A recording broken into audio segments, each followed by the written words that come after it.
नमस्कार, मैं हूं आपके साथ रोहित। इस वक्त दिल्ली में हंगामा मचा हुआ है क्योंकि सीबीआई की रेड के बाद आम आदमी पार्टी पूरी तरीके से बीजेपी पर हमलावर है और केंद्र सरकार पर लगातार निशाना साध रही है।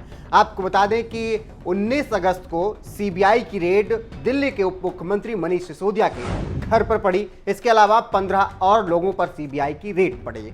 अब ऐसे में जब सीबीआई ने जांच शुरू की तो लगातार आम आदमी पार्टी ने यह कहना शुरू कर दिया कि ये परेशान करने की नीति है केंद्र सरकार की। और अब मनीष सिसोदिया, जिन पर कल सीबीआई की रेड पड़ी थी, उन्होंने प्रेस कॉन्फ्रेंस की और एक बार फिर से केंद्र सरकार पर वो हमलावर नजर आए। आपको बता दें कि मनीष सिसोदिया ने साफ तौर पर कह दिया कि मुझे जेल भेजने की तैयारी है और 2-3 दिन के अंदर वो मुझे सलाखों के पीछे डालने का विचार कर रहे हैं। आपको बता दें कि मनीष सिसोदिया से पहले अरविंद केजरीवाल ने कल ही प्रेस कॉन्फ्रेंस की थी और उन्होंने बीजेपी सरकार पर जमकर निशाना साधा था और कहा था कि हमारे काम के चर्चे अमेरिका तक में हो रहे हैं, इसीलिए अब इन्हें परेशानी होने लगी है और सबसे ईमानदार शिक्षा मंत्री को परेशान किया जा रहा है।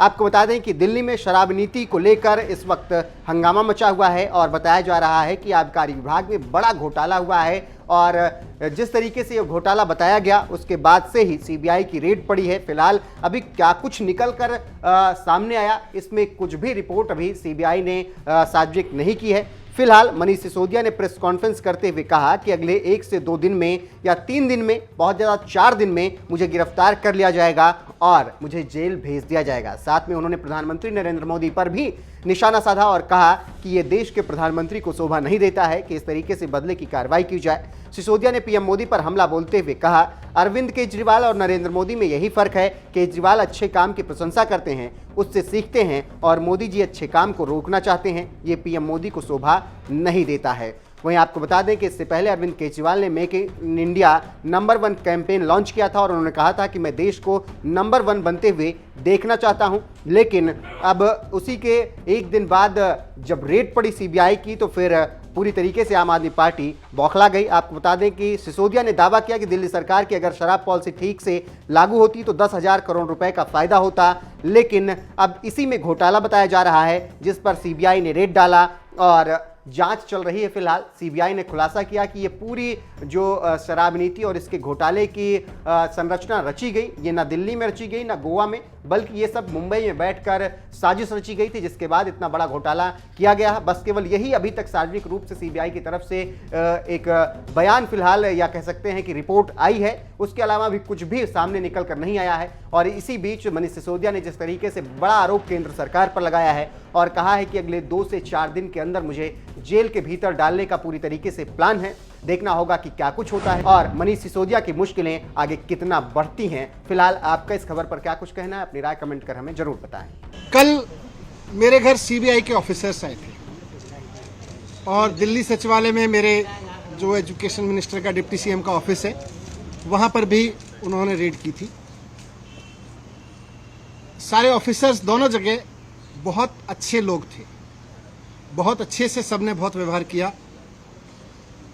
उनको ऊपर से ऑर्डर्स हैं, उसकी तामील उनको करनी है।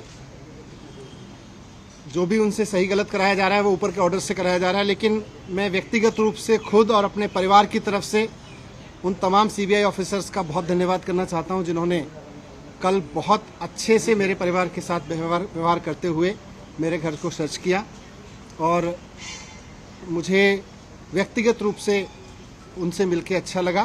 सीबीआई कोई अपने घर पे नहीं चाहता है, लेकिन अच्छे लोग थे, अच्छा लगा। जिस एक्साइज पॉलिसी के बारे में ये सारा विवाद खड़ा किया जा रहा है, मैं उसके बारे में कहना चाहता हूं कि वो इस देश की सबसे बेस्ट एक्साइज पॉलिसी है और उस पॉलिसी को हम पूरी ट्रांसपेरेंसी और पूरी ईमानदारी से लागू कर रहे थे और बहुत ईमानदारी से वो पॉलिसी तैयार की गई। अगर दिल्ली के एलजी साहब ने 48 घंटे पहले उस पॉलिसी को फेल करने की साजिश के तहत अपना फैसला नहीं बदला होता तो आज दिल्ली सरकार को इस बेस्ट एक्साइज पॉलिसी से कम 10,000 करोड़ रुपए हर साल मिल रहे होते। ये लोग कह रहे हैं कि इस पॉलिसी में बहुत बड़ा घोटाला हो गया। कल मैं मनोज तिवारी जी का एक प्रेस कॉन्फ्रेंस देखा मैंने,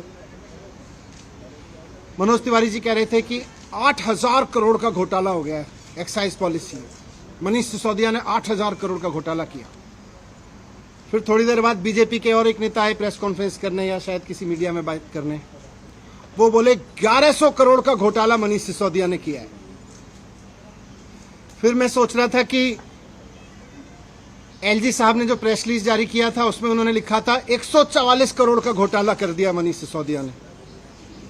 कल फिर जब सीबीआई के ऑफिसर्स आए तो वो एफआईआर लेके आए थे, उसमें ना 8,000 करोड़ का जिक्र था, ना 1100 करोड़ का जिक्र था।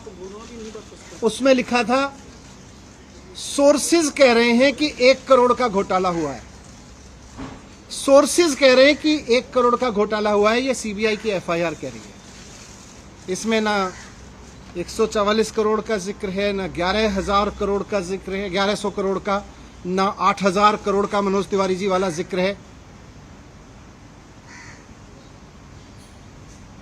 मैं कह रहा हूं कि ये सब बकवास है, ये सब बकवास कर रहे हैं।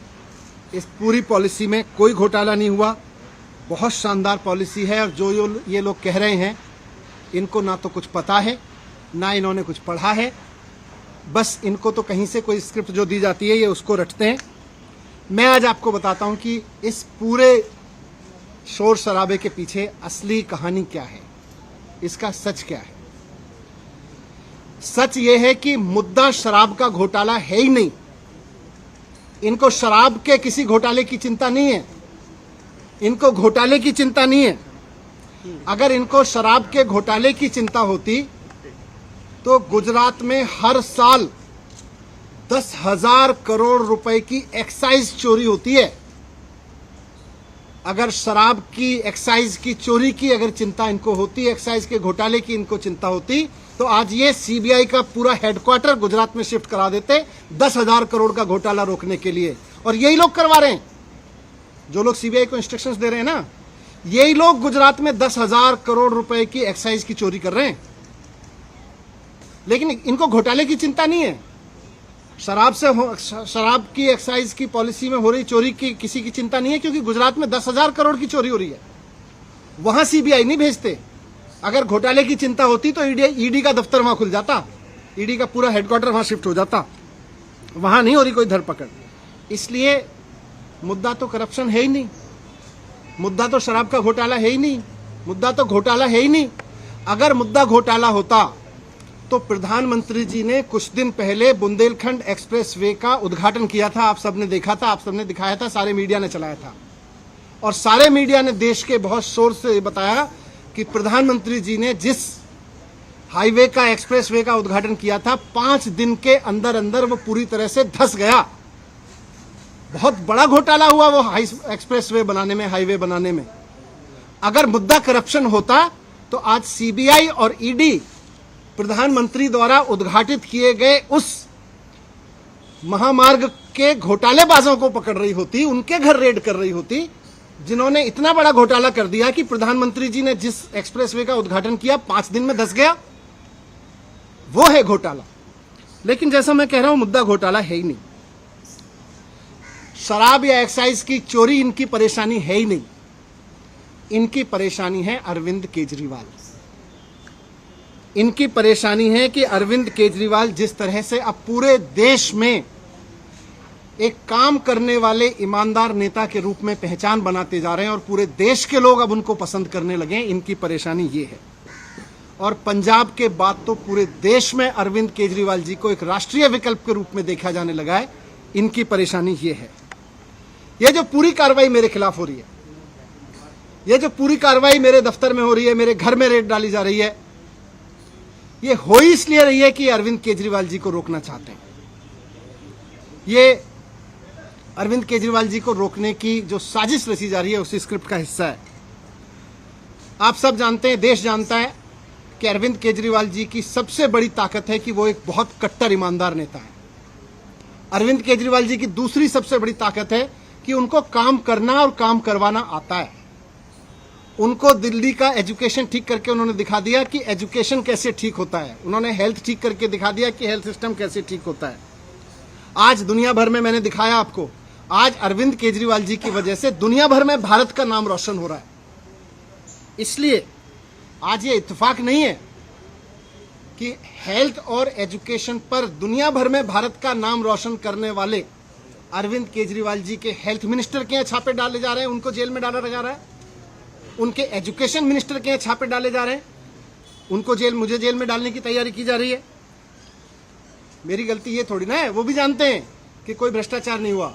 इनको पता है कि कोई भ्रष्टाचार नहीं हुआ, इसीलिए उलझुल बके जाते हैं। इनको मैंने भ्रष्टाचार नहीं किया, मैंने सिर्फ इतना किया है कि अरविंद केजरीवाल जी का एजुकेशन मिनिस्टर हूं मैं, इसलिए ये कर रहे हैं, इसलिए ये साजिश रची जा रही है। इन्होंने पहले अरविंद केजरीवाल जी के हेल्थ मिनिस्टर को गिरफ्तार किया, फिर कल मेरे यहाँ रेड डाल दी, अब 2-4 दिन में मुझको भी गिरफ्तार कर लेंगे। तो हेल्थ और एजुकेशन मॉडल जो है अरविंद केजरीवाल जी का, इनका मकसद है कि उसको रोका जाए। मैं कहना चाहता हूं कि देश के प्रधानमंत्री नरेंद्र मोदी जी को पूरे देश ने इतना बड़ा जनमत दिया है,